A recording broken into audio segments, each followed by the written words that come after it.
저의 유튜브 방송을 시청해 주시는 사랑하는 분들께 시간도 감사드리고 하나님께 영광을 돌립니다. 지금 우리는 새해의 한 주간을 보냈습니다. 여러분들 이 한 주간 출발이 어떠하셨는지 궁금합니다. 아주 전망이 좋습니까? 아니면 만만치 못하다 생각하여 낙심하고 계시진 않습니까? 이 연초가 되면은 개인이나 사업체나 교회도 마찬가지고 국가도 어떤 목표, 어떤 목적을 설정하고 홍보하기도 합니다.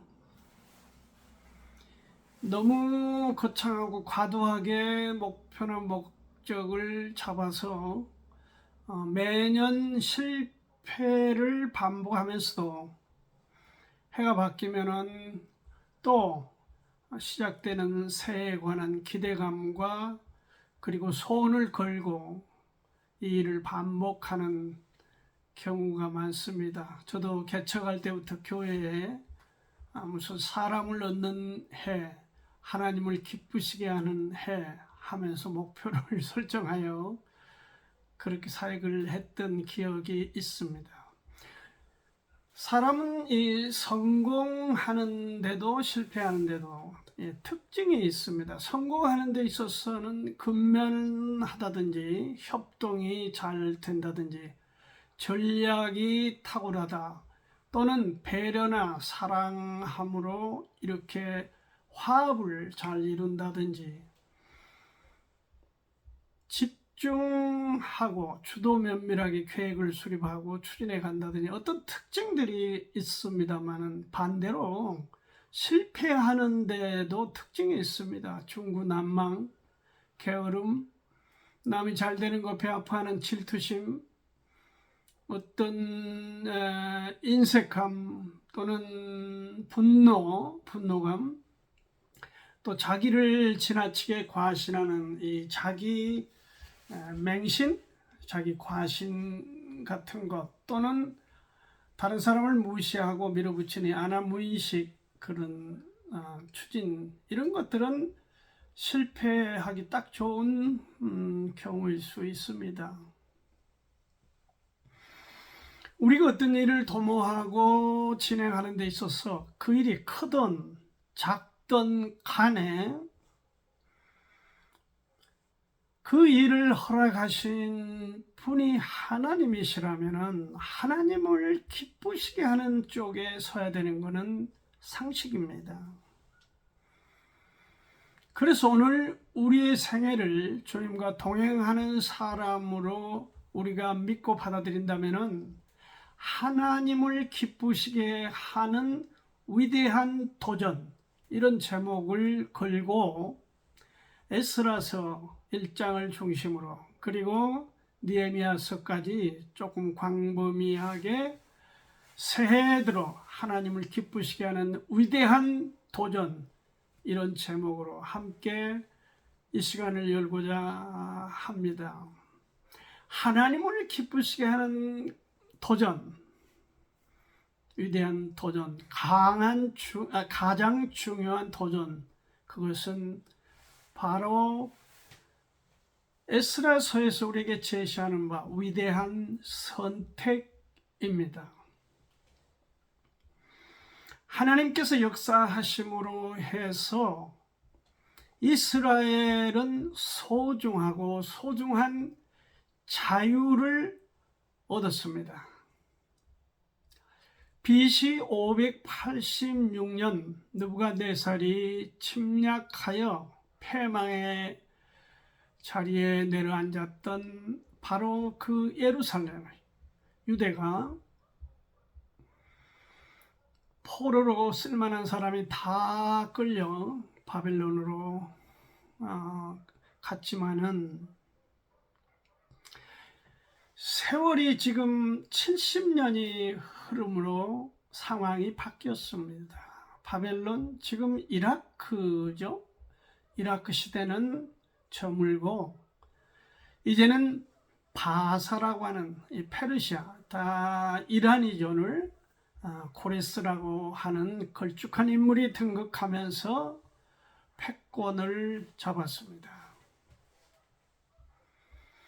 느부갓네살은 포로로 유대인들을 끌고 갔지만은 반대로 이 고레스는 통이 크고 이 관대한 왕인데다가 하나님께서 이 고레스에게 감동을 입히심으로 감동을 받아서 그가 했던 중요한 하나님의 백성들에 대하여 자유를 부여하신 겁니다. 자유를 허락해 주었습니다. 그래서 누구든지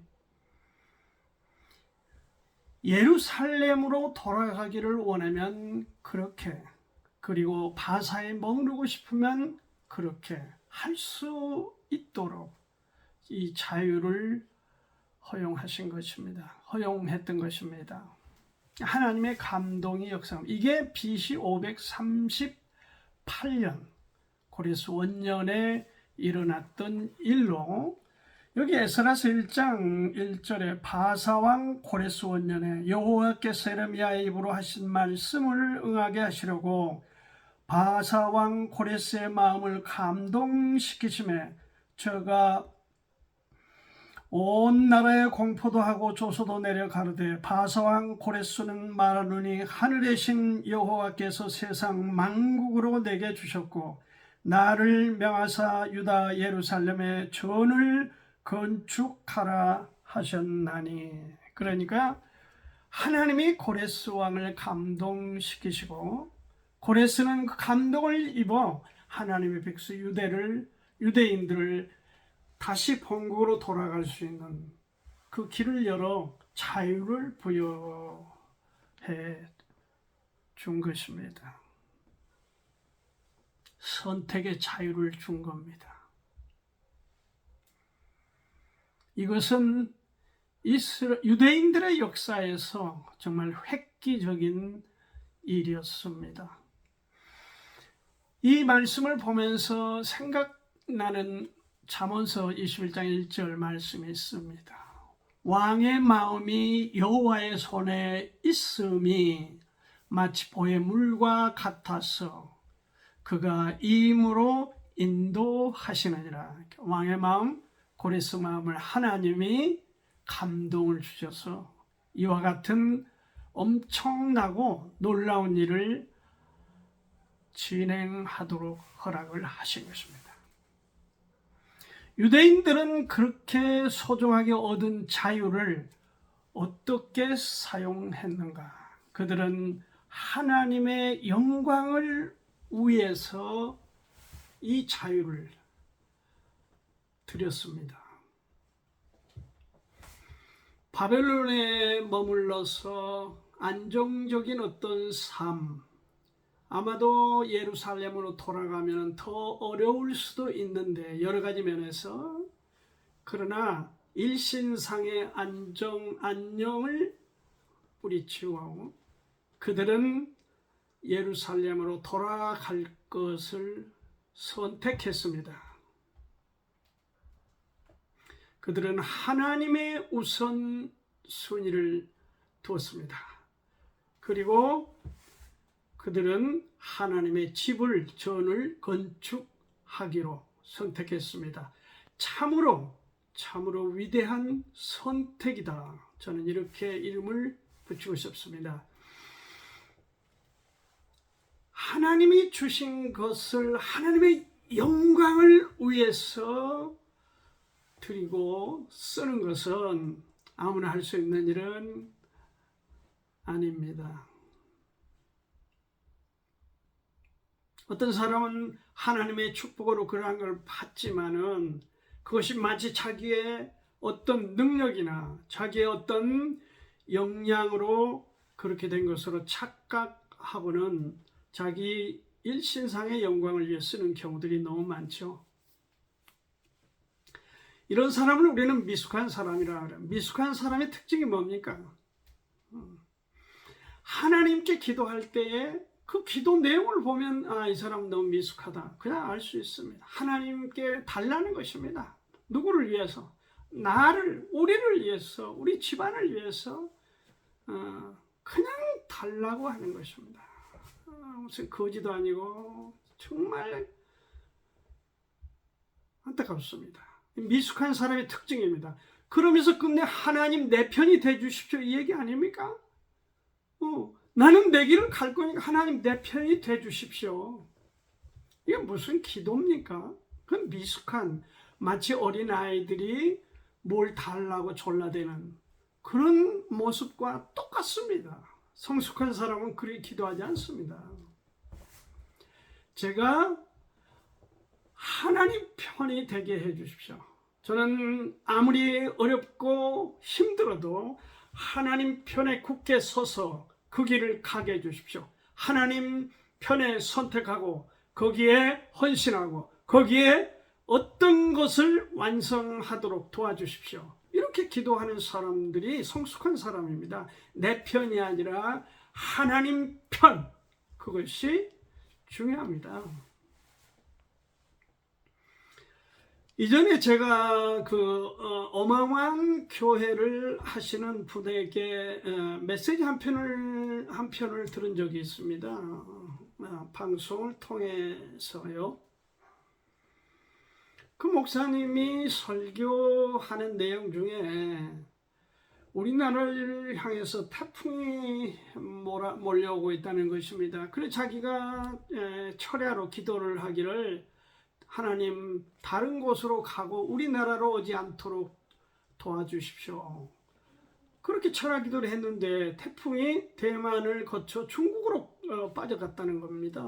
그래서 자기 기도를 응답해 주신 하나님을 찬양한다. 그렇게 설교하며 간증을 한 것을 들었습니다. 그게 설교인지 간증인지 저는 잘 모르겠습니다. 여러분 속지 마십시오. 제발 속지 마십시오. 그것은 설교도 간증도 아닙니다. 자기 체면이고 자기 이름을 높이는 시험입니다. 어떻게 하나님, 그러면 중국에 있는 영혼들은 어떻게 됩니까?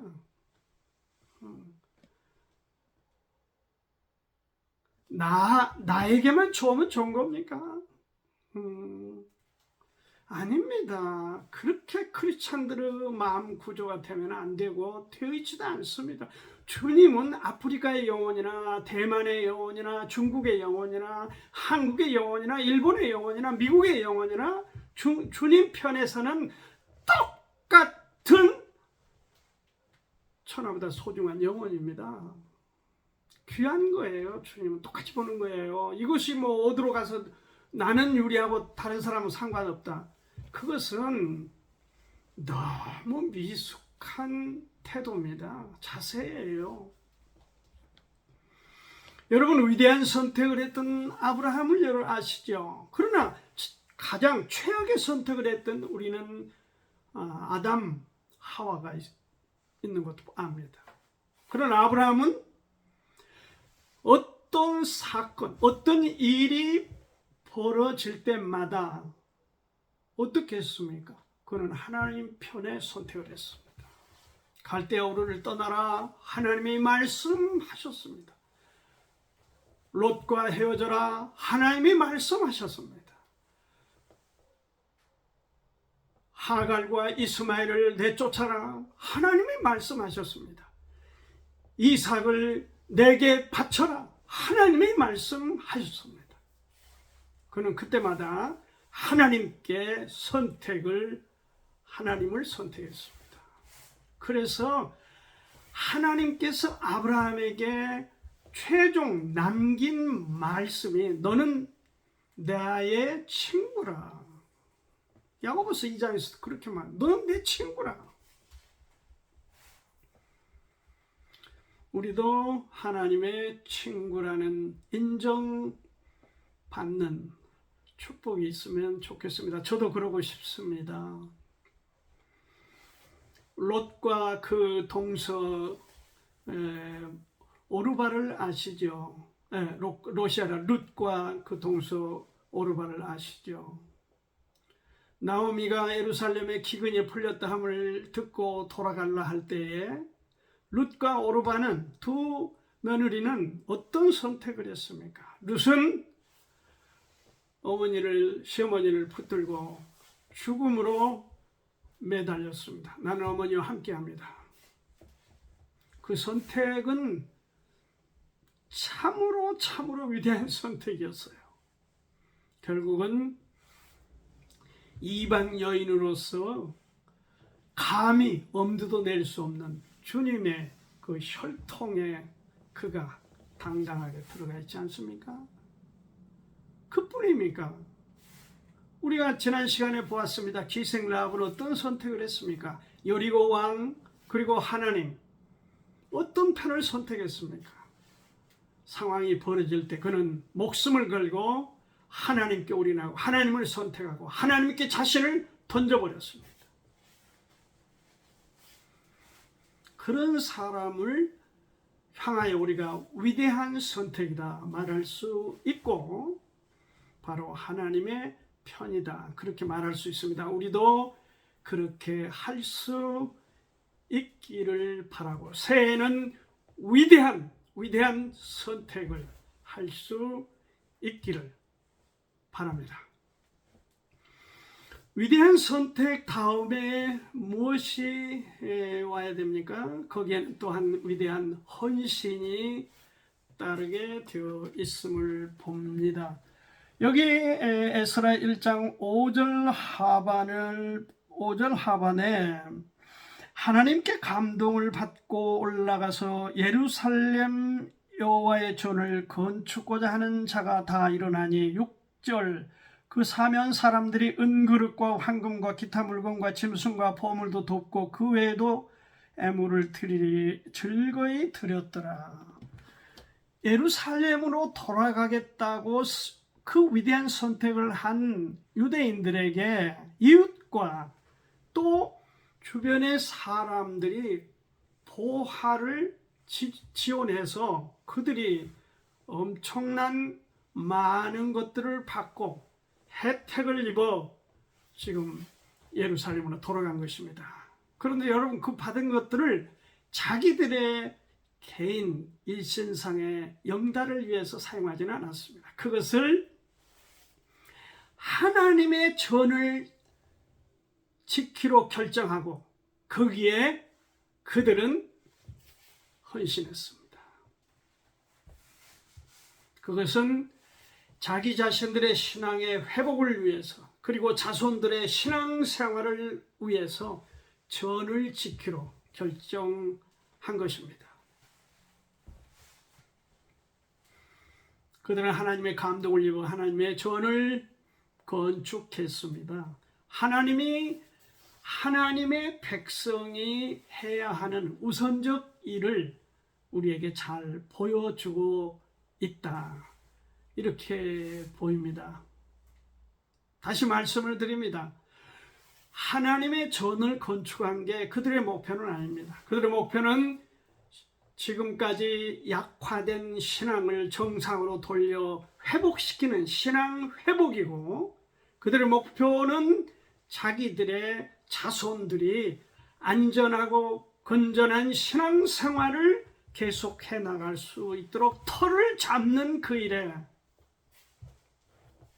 바로 이들이 헌신한 것입니다. 헌신이 없는 회복이 가능합니까? 어렵습니다. 그래서 그 일에 그들은 헌신했습니다. 희생한 겁니다. 그들은 잘 먹지 못하고 편안하게 살지 못하고 어려움을 겪었을지라도 그러한 모든 것들을 통해서 오히려 하나님의 집을 짓고 신앙을 회복하는 데에 우선순위를 두어 선택하고 거기에 헌신하게 된 것입니다. 참으로 위대한 선택의 위대한 헌신입니다.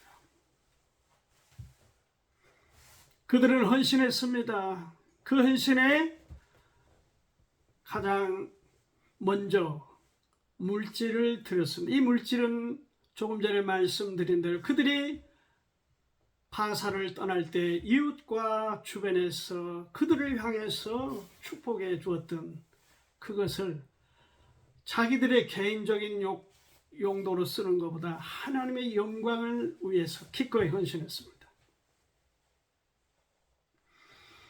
그리고 8장 21절 이후에도 보니까 그들은 금식하고 그리고 기도했습니다. 하나님 뜻을 이루게 해달라는 그 기도. 그래서 하나님의 집을 지켜야 되는 것입니다. 그들은 함께 모여서 하나님께 예배를 드렸습니다. 3장 10절 보면 그들이 같이 이 일을 도모한 것입니다. 3장 10절 말씀을 11절을 서로 찬송가로를 화답하며 여호와께 감사하여 가로되 주는 지선하심으로 그 인자하심이 이스라엘에게 영원하시도다 하니 모든 백성이 여호와의 전치대가 놓임을 보고 여호와를 찬송하며 큰 소리로 즐거이 부르더라.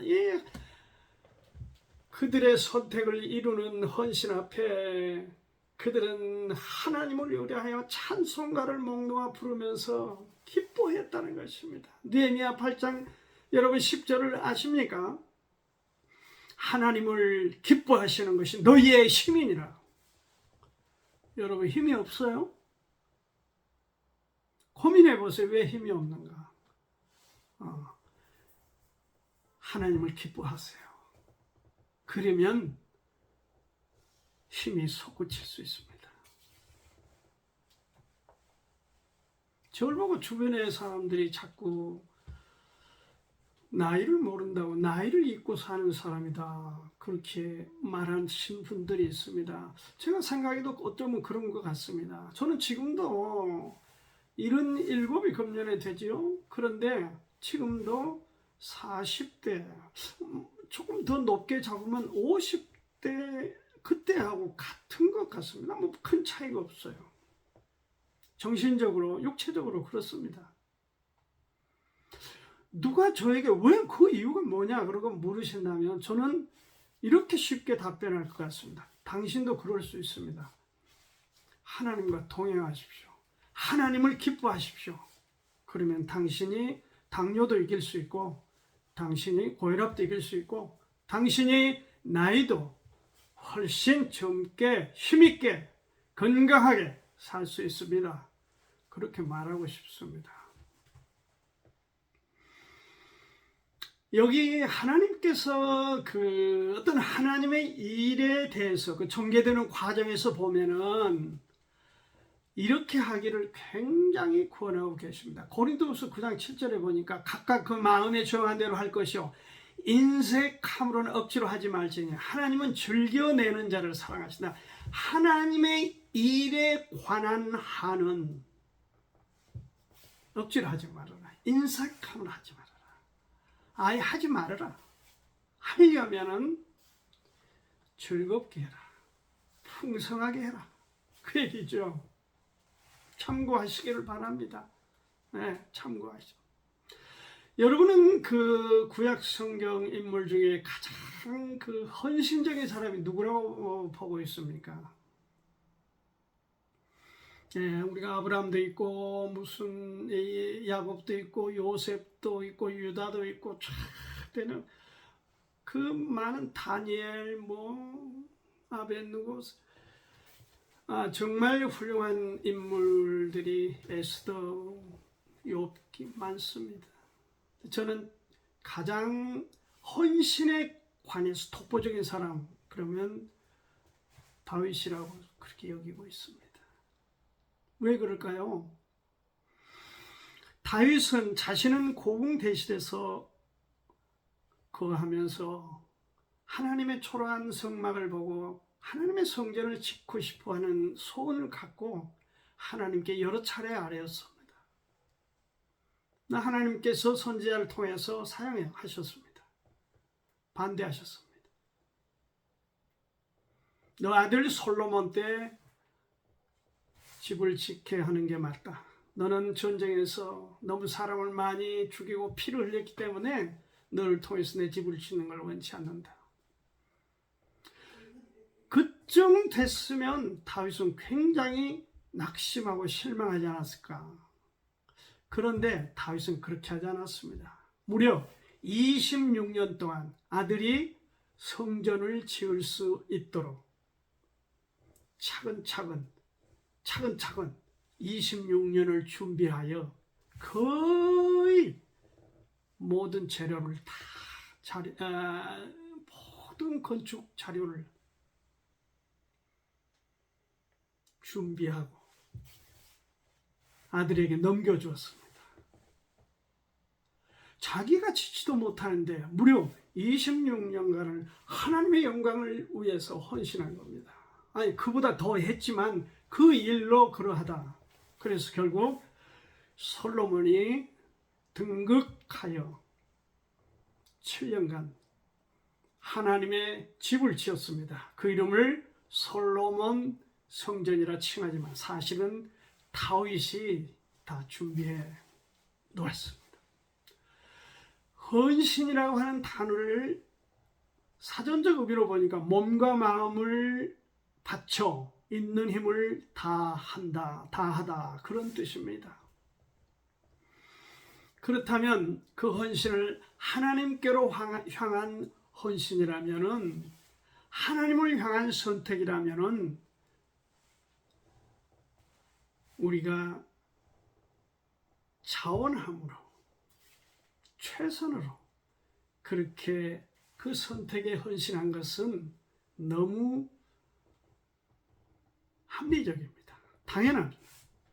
대가를 받으려 하거나 어떤 사람이나 누구로부터 인정받으려고 그렇게 헌신한 것, 일한 채 하는 것, 그런 건 아닙니다.